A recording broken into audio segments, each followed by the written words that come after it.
As Commander-in-Chief, it's my great honor to announce that I have approved a plan for the Navy to begin the construction of two brand new, very large, largest we've ever built, battleships.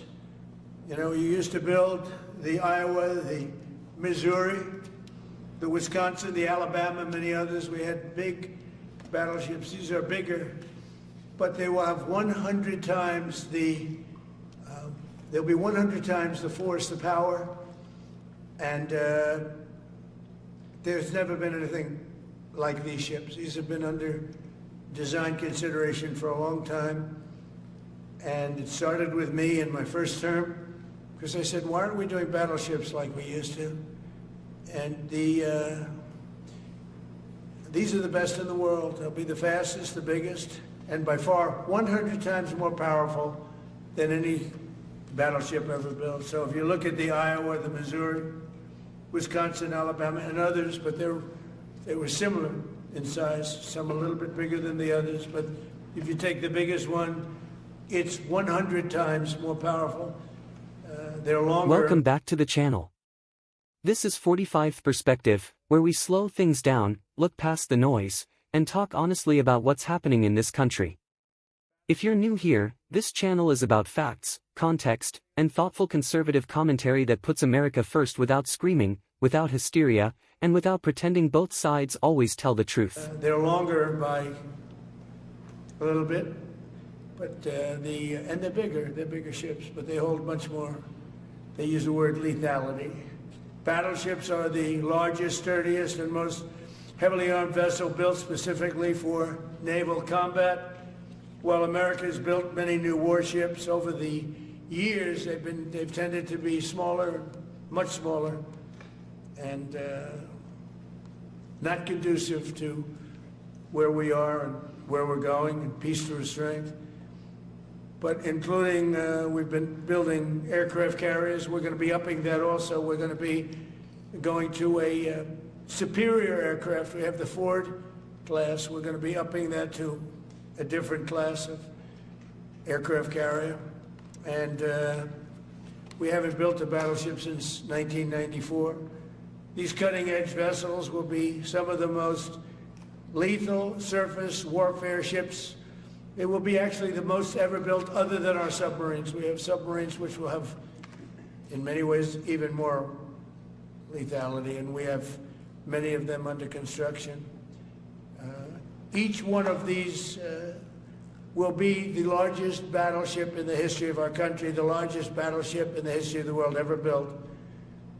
And again, it's 100 times more powerful than the previous Iowa class, it's called. Those are the big ones that you'd see on a show. Victory at Sea. I don't know if anyone's seen Victory at Sea, but it was a classic. They'll help maintain American military supremacy, revive the American shipbuilding industry, and inspire fear in America's enemies all over the world. We want respect.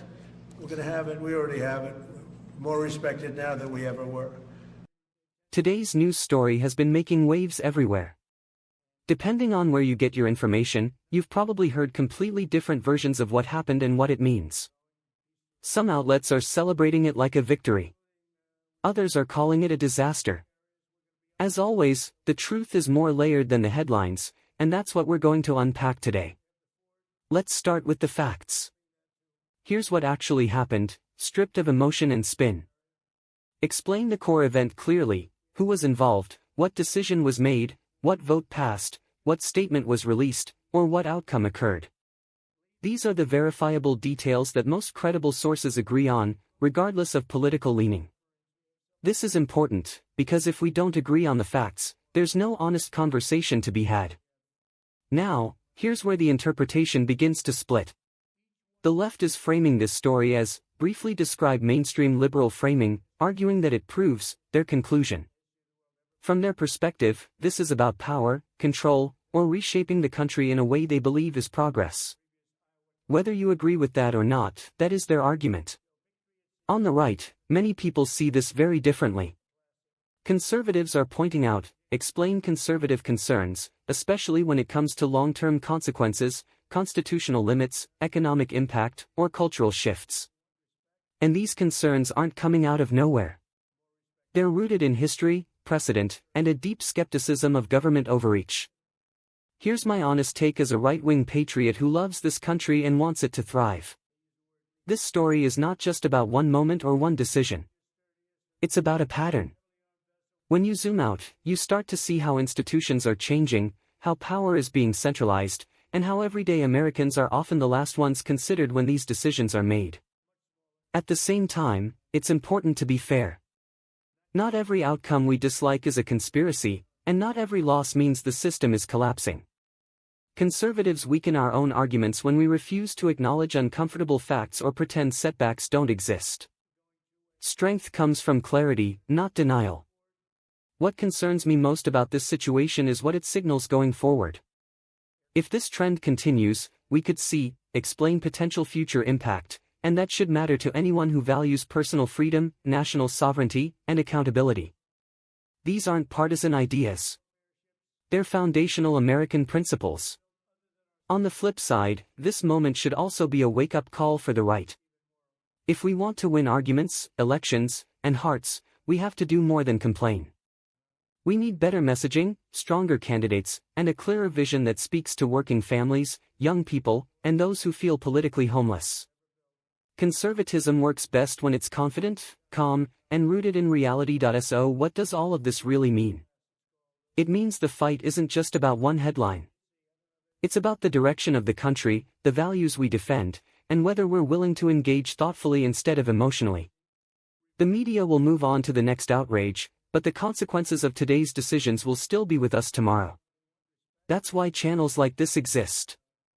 Not to tell you what to think, but to help you think clearly.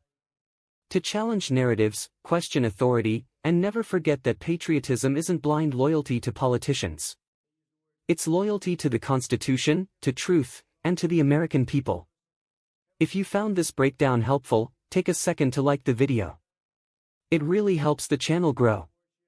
Subscribe to 45th Perspective if you want more calm, fact-driven conservative analysis without the circus.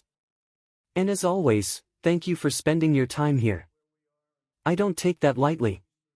I'll see you in the next one.